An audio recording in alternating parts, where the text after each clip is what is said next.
Publicado em Paris, em 18 de abril de 1857, o Livro dos Espíritos é o marco inicial de uma nova fase da evolução humana. O Espiritismo baseia-se na solidez deste livro, na credibilidade e sabedoria de suas fontes espirituais, na pureza de sua moral evangélica, nos meios de transmissão mediúnica e na coerência de suas revelações. A característica essencial de qualquer revelação tem que ser a verdade. Revelar um segredo é tornar conhecido um fato. Se é falso, já não é um fato e, portanto, não existe revelação.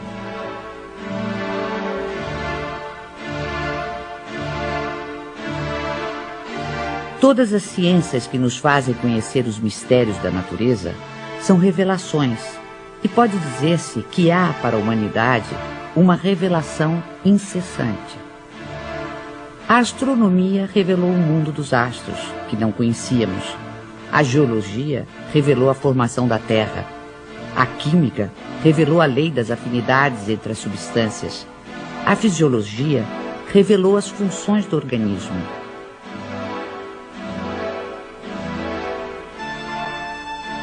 Copérnico, Newton, Galileu, Laplace e Lavoisier foram reveladores. O Espiritismo, dando-nos a conhecer o mundo espiritual que nos cerca e, por conseguinte, o nosso destino depois da morte, é uma verdadeira revelação, na acepção científica da palavra.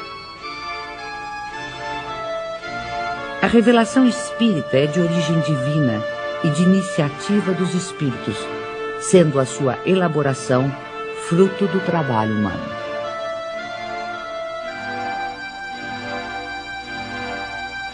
Obedecendo a uma sequência histórica, a primeira revelação divina teve sua personificação em Moisés, a segunda no Cristo.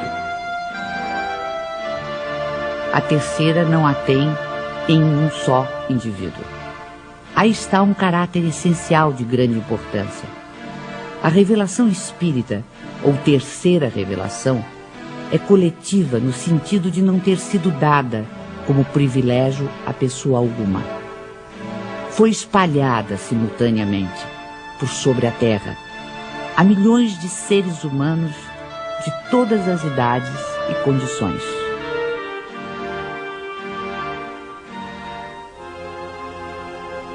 As revelações de Moisés e de Cristo, sendo resultado do ensino pessoal, apareceram num só ponto em torno do qual a ideia se propagou pouco a pouco.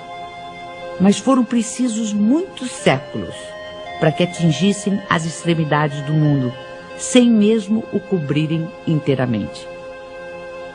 A revelação espírita, não estando personificada em um só indivíduo, surgiu simultaneamente em milhares de pontos diferentes, que se tornaram centros ou focos de irradiação.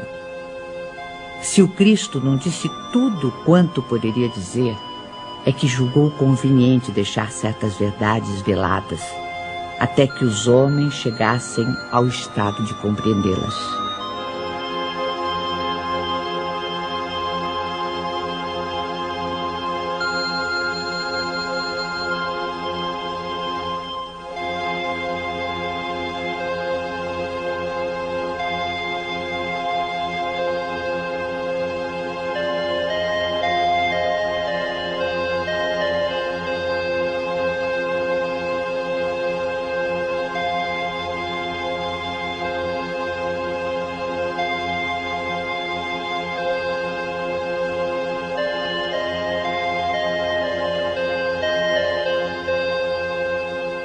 Mas quem toma a liberdade de interpretar as escrituras sagradas? Quem tem esse direito?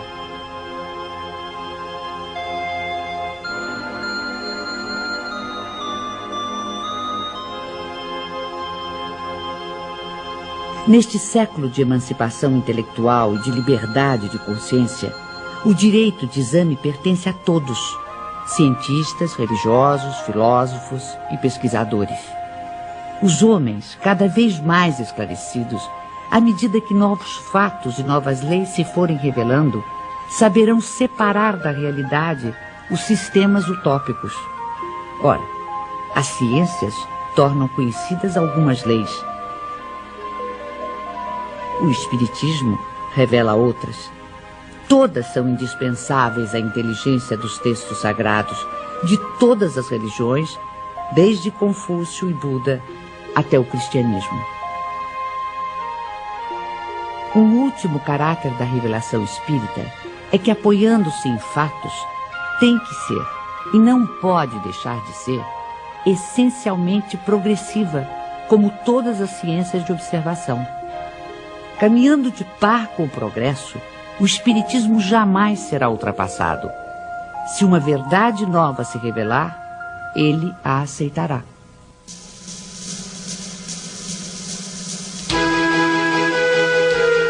Hoje, mais de 100 anos depois da publicação de O Livro dos Espíritos, nenhum dos princípios fundamentais do Espiritismo foi abalado. Todos permanecem intactos. E isso num século em que o mundo sofreu radicais transformações em todos os campos do conhecimento.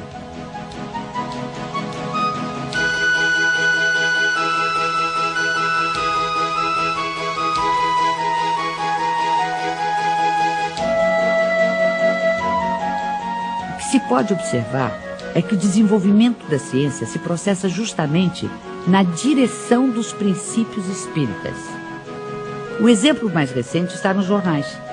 Depois do átomo e de todas as suas subdivisões, os cientistas acabam de dar mais um passo no estudo do microcosmo.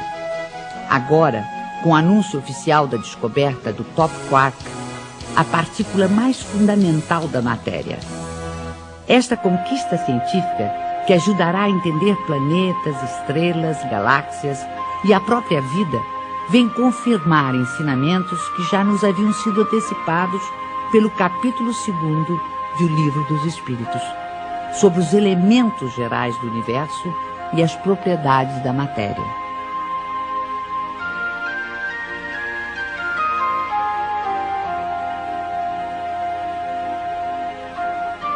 Além de O Livro dos Espíritos, outras obras básicas compõem a codificação espírita. O Livro dos Médiuns, o Evangelho segundo o Espiritismo, o Céu e o Inferno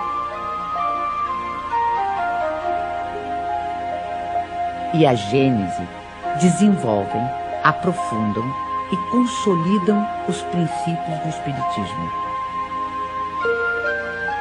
Todos esses princípios, que resultam dos ensinamentos dos Espíritos, foram sistematizados e codificados por Allan Kardec.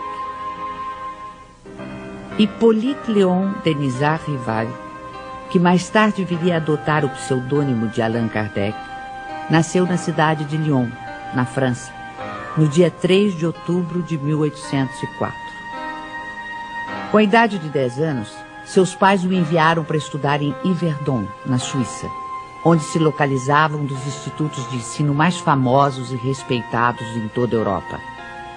Fundado pelo educador suíço Johann Pestalozzi, o instituto era uma espécie de escola modelo, admirada pela aristocracia, altas personalidades políticas, científicas, literárias e filantrópicas. Depois de haver concluído seus estudos em Yverdon, Rival tornou-se conceituado mestre, não só em letras como em ciências. Distinguindo-se também como notável pedagogo, publicou diversos livros didáticos e contribuiu com planos e métodos para a reforma do ensino francês. Esta longa experiência pedagógica habilitou o professor Rival para outra tarefa, a codificação do Espiritismo. Aos 65 anos incompletos, vitimado por um aneurisma, Allan Kardec faleceu em sua casa enquanto trabalhava. 31 de março de 1848. Em Hydesville, dos Estados Unidos da América, manifestações de forças inteligentes intervindo no plano físico assinalam o surgimento do espiritismo através da fenomenologia mediúnica. A seriedade desses acontecimentos teve imensa repercussão até mesmo na Europa. Os fenômenos ocorreram numa tosca cabana, residência da família Fox, adeptos da Igreja Metodista. No primeiro diálogo registrado entre as irmãs Fox e o espírito de um mascate de nome Charles Rosbach, usaram-se letras do alfabeto para a formação de palavras, mediante convenção de que a cada letra corresponderia a determinado número de pancadas. Estava, portanto, descoberto o processo adotado para as comunicações entre os dois mundos.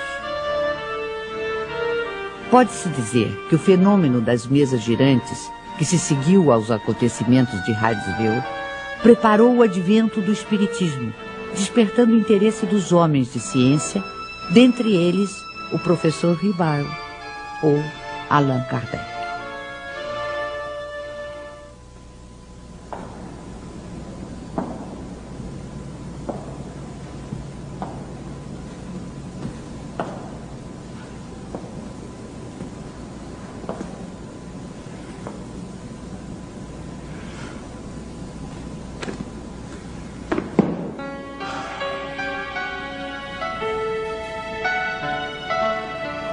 Foi em 1854 que pela primeira vez ouvi falar das mesas girantes. Encontrei um dia o magnetizador, o Sr. Fortier, que conhecia desde muito tempo.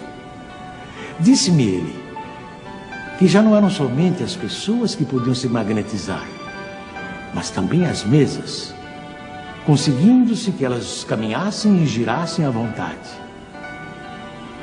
O fato não me pareceu radicalmente impossível.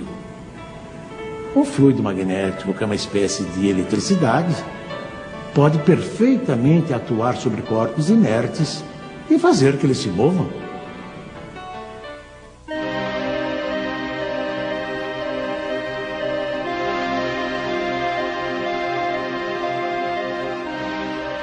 Algum tempo depois, encontrei-me novamente com o Sr. Fortier, que me disse ter um fato muito mais extraordinário.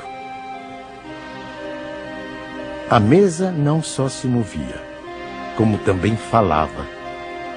Interrogada, ela respondia através de sinais.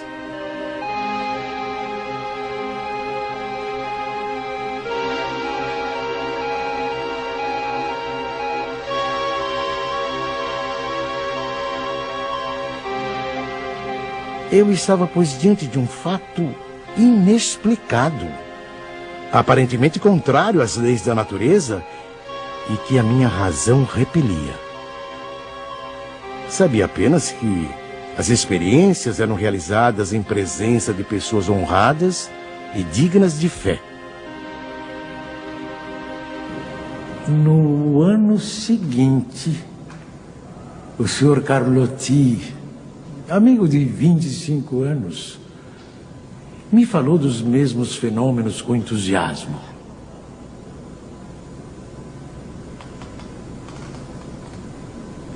Foi ele o primeiro a me mencionar a intervenção dos espíritos.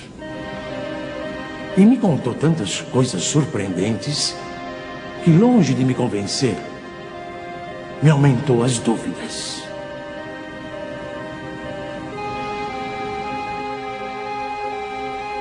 Tempos depois, fui convidado a assistir às experiências que se realizavam em casa da senhora Pleine-Maison. Aceitei imediatamente.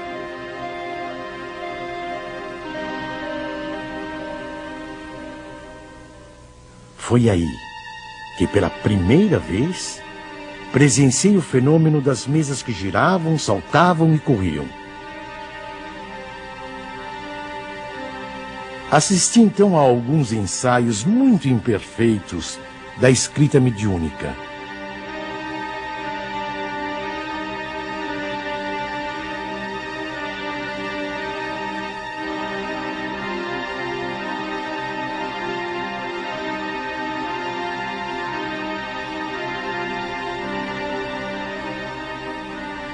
sem dúvida, havia ali um fato que necessariamente decorria de uma causa.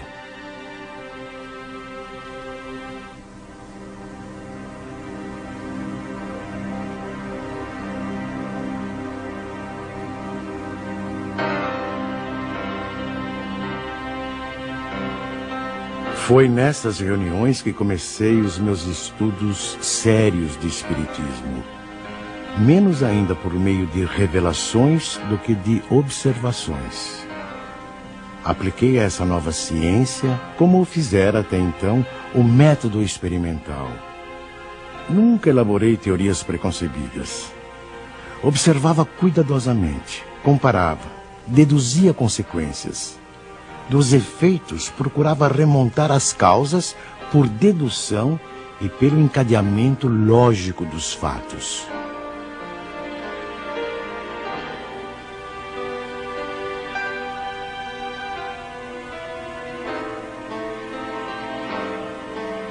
Um dos primeiros resultados que colhi das minhas observações foi que os espíritos, nada mais sendo do que a alma dos homens, não possuíam nem a plena sabedoria, nem a ciência integral. O saber de que dispunham se limitava ao grau que haviam alcançado de adiantamento. A opinião deles só tinha o valor de uma opinião pessoal. Esta constatação me preservou de acreditar na infalibilidade dos espíritos e me impediu de formular teorias prematuras, tendo por base o que fora dito por alguns deles.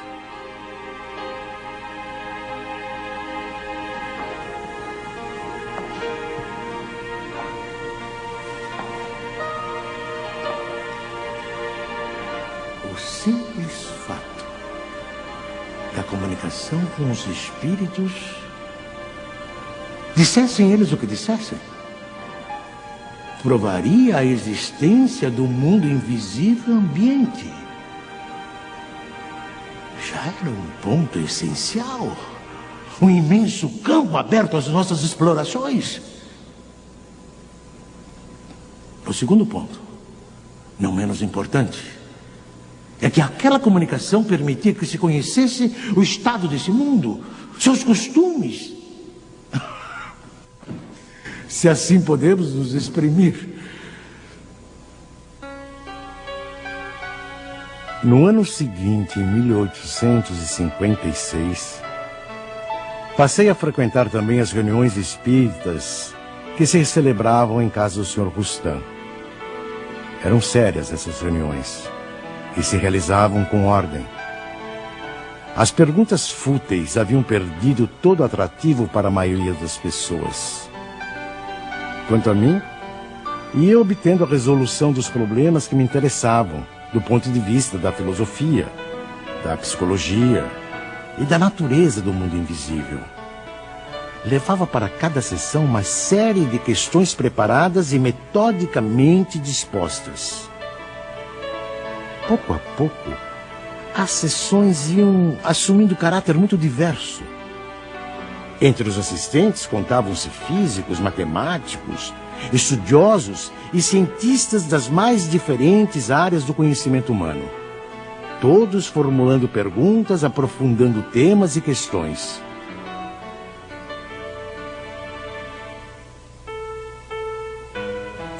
Mais tarde, quando vi que aquilo constituía um todo e ganhava as proporções de uma doutrina, tive a ideia de publicar os ensinos recebidos.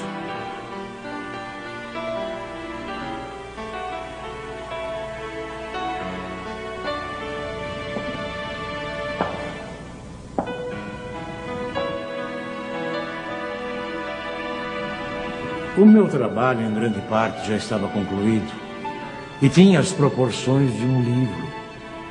Mas eu fazia questão de submetê-lo ao exame de outros espíritos, com auxílio de diferentes médiuns.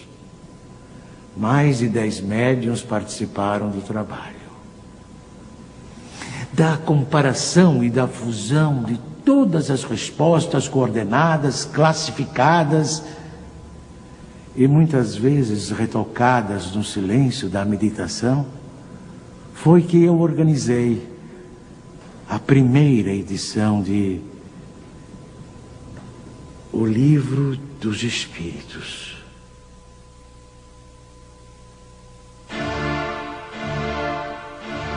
O Livro dos Espíritos foi elaborado através do diálogo, uma das formas mais livres e ricas da tradição filosófica. Hegel definiu a estrutura do diálogo em tese, antítese e síntese. Marx e Engels deram a ele um sentido materialista e revolucionário.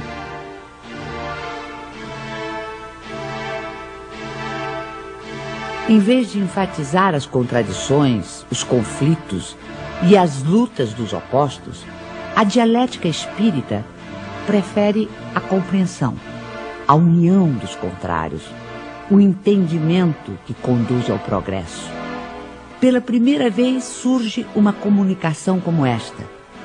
O mundo do desconhecido se vai revelando ao ser humano, que passa a poder avaliar, de modo objetivo e racional, o sentido maior de sua existência terrena, a importância do cumprimento das responsabilidades assumidas, a finalidade do aprendizado individual e coletivo para o aperfeiçoamento de todos e de cada um, sem exceção.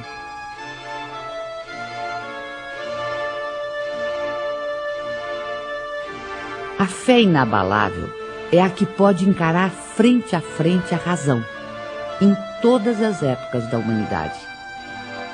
É aí que reside a principal força do Espiritismo. Força que não fica apenas circunscrita ao plano filosófico, mas que também se estende aos planos científico e religioso.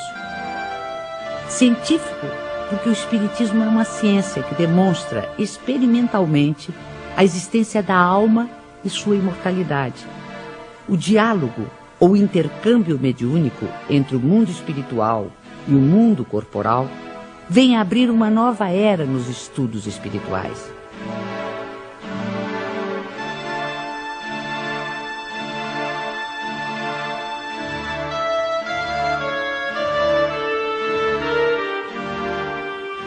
Antes desse tipo de comunicação, o conhecimento humano se dividia radicalmente entre os mistérios divinos e a experiência terrena.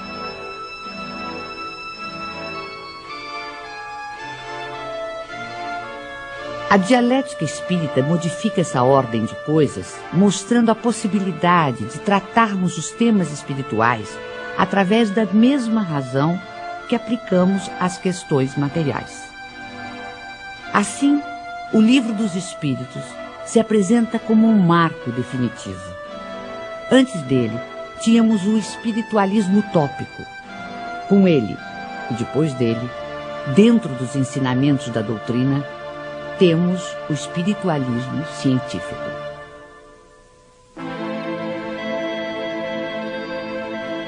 Não existe o sobrenatural senão para o desconhecimento humano das leis naturais. No plano religioso, o Espiritismo nos leva a compreender o significado e verdadeira extensão da palavra fé. O Espiritismo não tem cultos instituídos, nem igrejas, nem imagens, nem rituais, nem dogmas, nem mesmo hierarquia sacerdotal ou sacerdócio. Através dos ensinamentos espíritas, pode-se fazer uma diferença entre religião propriamente dita e religiões no sentido de seitas humanas.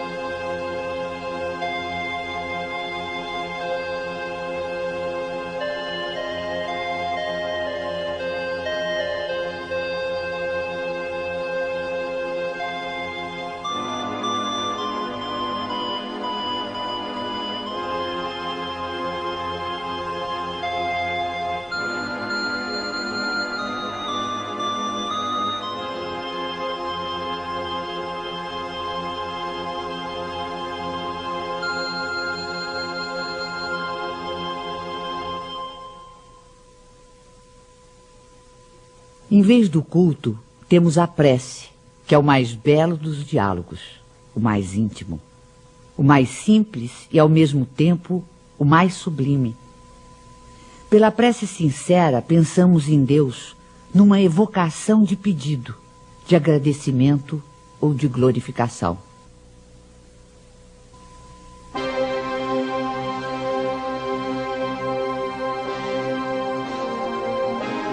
A história da ideia de Deus mostra-nos que ela sempre foi relativa ao grau de intelectualidade dos povos e de seus legisladores.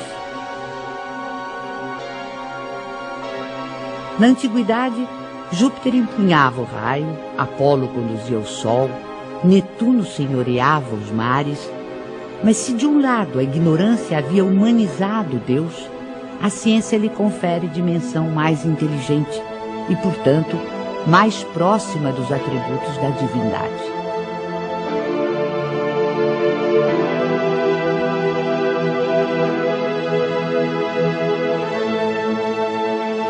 Racionalmente não é possível admitir um efeito sem causa.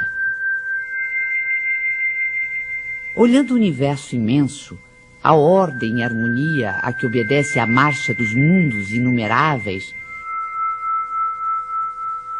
olhando ainda os seres da natureza, o reino vegetal e os minerais, com suas admiráveis variedades,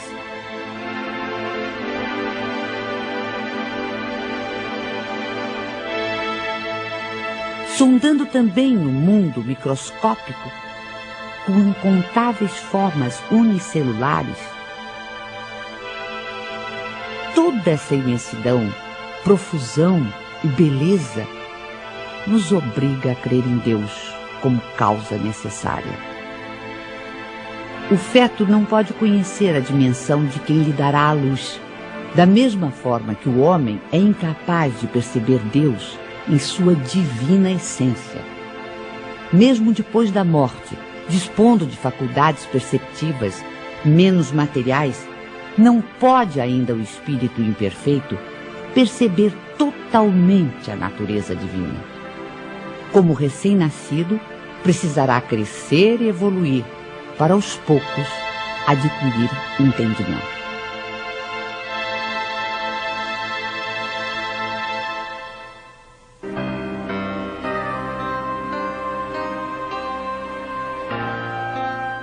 No estágio evolutivo em que se encontra, é pelo sentimento, mais do que pelo raciocínio, que o homem pode compreender a existência de Deus.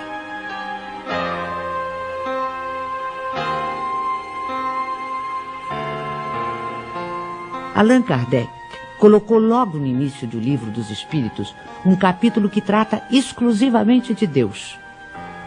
Com isso pretendeu significar que o Espiritismo tem na existência de Deus o seu princípio maior.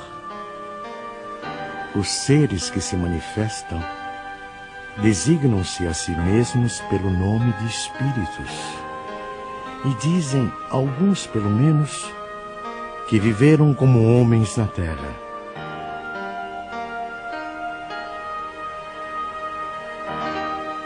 Os principais ensinamentos que eles nos transmitiram. Deus é eterno, imaterial, imutável, único, todo-poderoso, soberanamente justo e bom.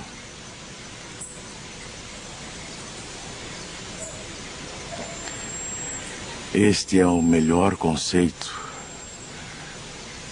que a nossa limitada inteligência pode fazer daquele que criou o universo. O universo compreende todos os seres animados e inanimados, materiais e imateriais. Os seres materiais constituem o mundo visível ou corporal, e os seres imateriais, o mundo invisível ou espírita.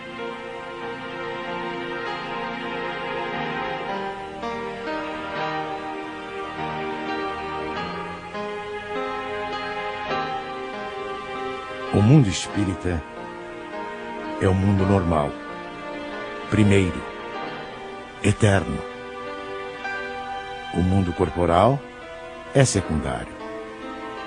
Poderia deixar de existir ou nunca ter existido, sem alterar a essência do mundo espírita.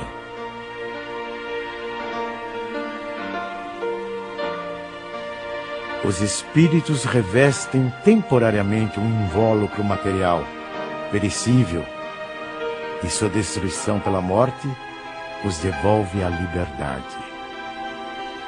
Entre as diferentes espécies de seres corporais, Deus escolheu a espécie humana para a encarnação dos espíritos que chegaram a um certo grau de desenvolvimento.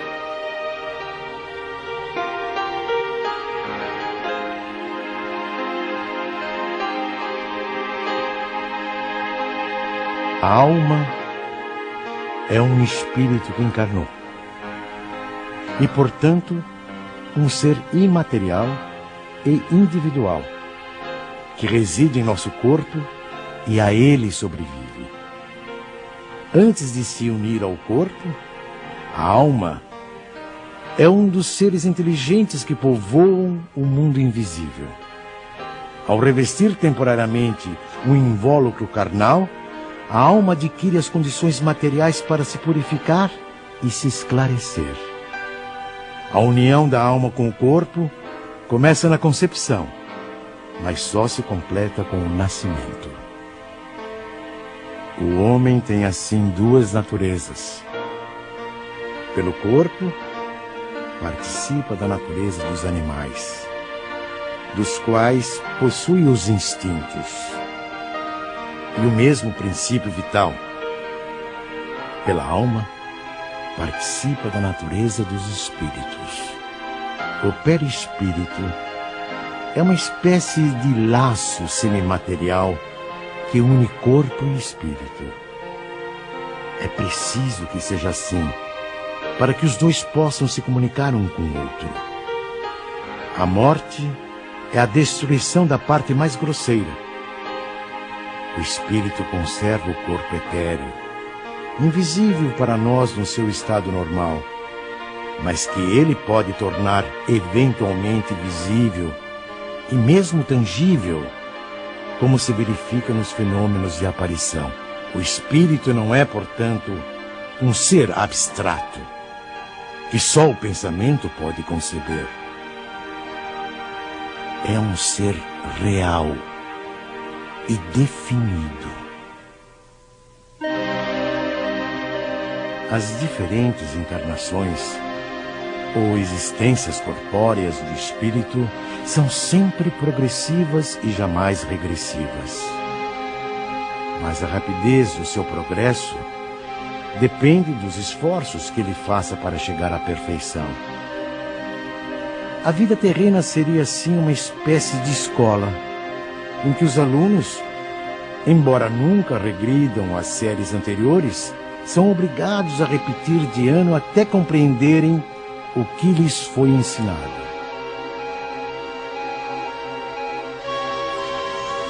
Sem as sucessivas provas das vidas corporais, não haveria justiça.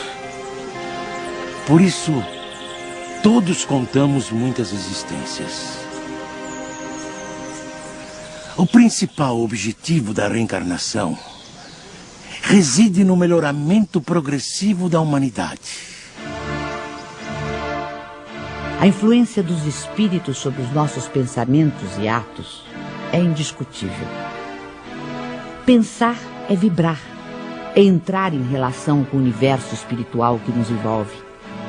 Conforme as emissões mentais de cada ser, os espíritos poderão colaborar com ele em seus esforços de progresso ou conduzi-lo à sua ruína. Nada mais natural que se consiga harmonia e felicidade quando a emissão mental for equilibrada e positiva. ou infortúnios e aflições se o pensamento for desequilibrado e doentio. A força e o trabalho da mente estão na base de todas as transformações pessoais e coletivas da humanidade. Porque nós, indivíduos e povos, realmente evoluímos em profunda comunhão telepática com todos aqueles espíritos encarnados ou desencarnados que se afinam conosco. A sobrevivência da alma e a possibilidade dos espíritos se comunicarem está amplamente demonstrada pelos fatos espíritas, investigados com todo o rigor científico por numerosos e eminentes sábios e investigadores do século passado e deste século. A proibição mosaica de evocar os mortos já não se justifica em nossos dias. O intercâmbio espiritual ou mediúnico, praticado pelo espiritismo, se faz pelo predomínio da razão e da ciência e tem como principal finalidade a elevação espiritual e o aperfeiçoamento dos espíritos encarnados e desencarnados com base nos sentimentos de solidariedade e de fraternidade. Assim, a prática mediúnica, bem orientada, é um fator de progresso humano pelos benefícios que produz, tanto no mundo invisível quanto no mundo material. Repelir as comunicações dos espíritos é repudiar o meio mais poderoso de instruir-se pela iniciação nos conhecimentos da vida futura. Todo aquele que sente, num grau qualquer, a influência dos espíritos é, por esse fato, médium. Essa faculdade é inerente ao ser humano, não constitui, portanto, um privilégio exclusivo. Atraímos os espíritos que se afinam conosco, tanto quanto somos por eles atraídos. Quando desenvolvido, o dom mediúnico que gratuitamente recebemos de Deus deve ser utilizado gratuitamente. O médium de elevados princípios morais, que encontra na vivência evangélica a sua conduta de vida, cumpre o exercício da mediunidade com trabalho e paciência, e a ele se dedica exclusivamente por amor. Geralmente, os médiuns têm uma aptidão especial para diferentes fenômenos. Os tipos de mediunidade são tão variados quantas são as espécies de manifestações. A escrita manual é o mais simples e o mais completo meio de comunicação. É por este meio que os espíritos revelam melhor sua natureza e o grau do seu aperfeiçoamento ou de sua inferioridade. Os espíritos evoluídos nos ensinam que o ser humano que se liberta da matéria, por não priorizar as futilidades mundanas e por cultivar o amor ao próximo, aproxima-se da natureza espiritual. A moral dos espíritos superiores se resume como a do Cristo nesta máxima evangélica: fazer aos outros o que queríamos que os outros nos fizessem. Isto é, fazer o bem e não o mal.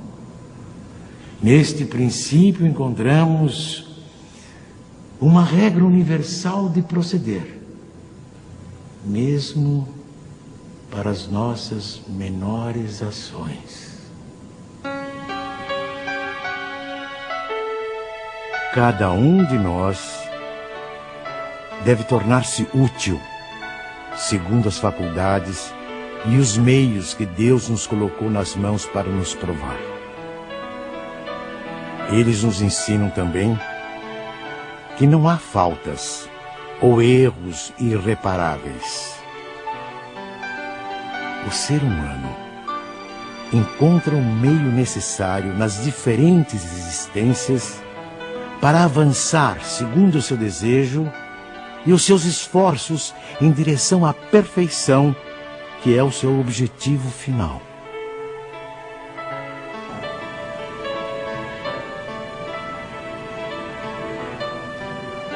Este é o resumo da doutrina espírita, como ela aparece no ensinamento dos espíritos superiores. O espiritismo, que apenas acaba de nascer, ainda é muito pouco compreendido em sua essência por grande número de adeptos. Mas posso imaginar uma associação ou sociedade em que seus componentes se reúnam com o propósito de se instruírem e não na expectativa de presenciarem fenômenos extraordinários. Uma associação indissolúvel, onde haja confiança mútua e recíproca benevolência. Uma associação que exclua o constrangimento que nasce da suscetibilidade, do orgulho que se irrita à menor contradição e do egoísmo que só se interessa por si. Esses grupos, correspondendo-se entre si, visitando-se, permutando observações, podem, desde já, formar o núcleo básico que um dia reunirá todas as opiniões, unindo os homens no mesmo sentimento de amor e de fraternidade cristã.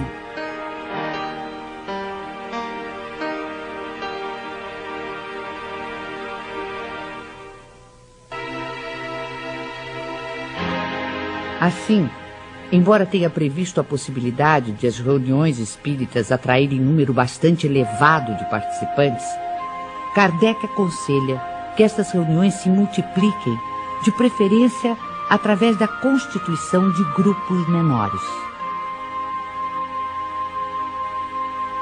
Espalhados por todo o mundo, os centros espíritas constituem-se em abençoadas escolas. São centros de estudo, de fraternidade, de oração e de trabalho.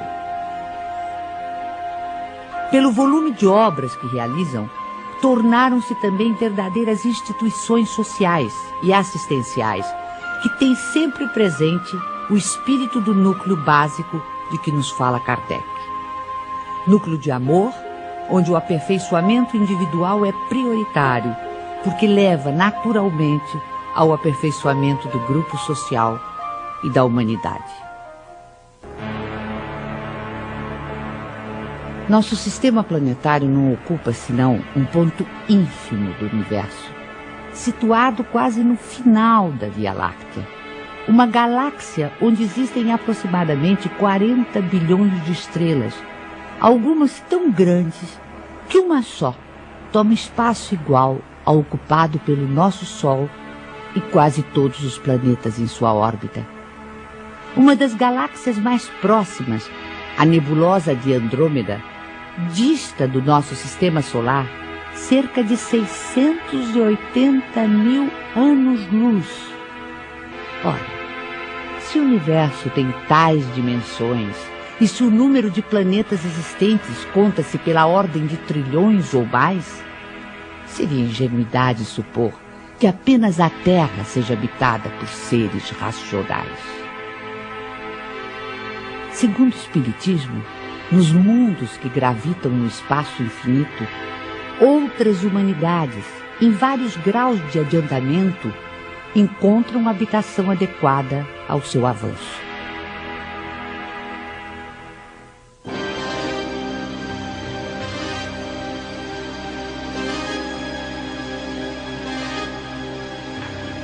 Dentre os mundos inferiores, encontra-se a Terra, com suas expiações e provas, com seus extremismos políticos, intolerâncias ideológicas, fanatismos religiosos e injustiças sociais. Aqui, seus habitantes levam uma vida instável, de lutas e trabalhos penosos, com mais momentos de infelicidade do que de alegrias.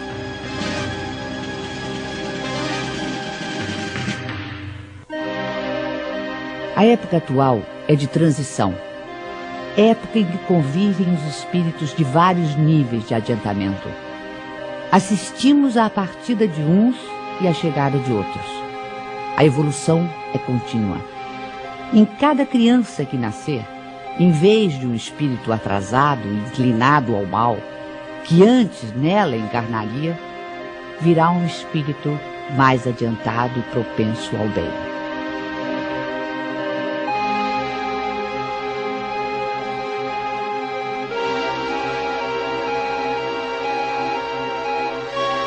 Por meio do trabalho ético e humanitário, combatemos nossos orgulhos e egoísmos.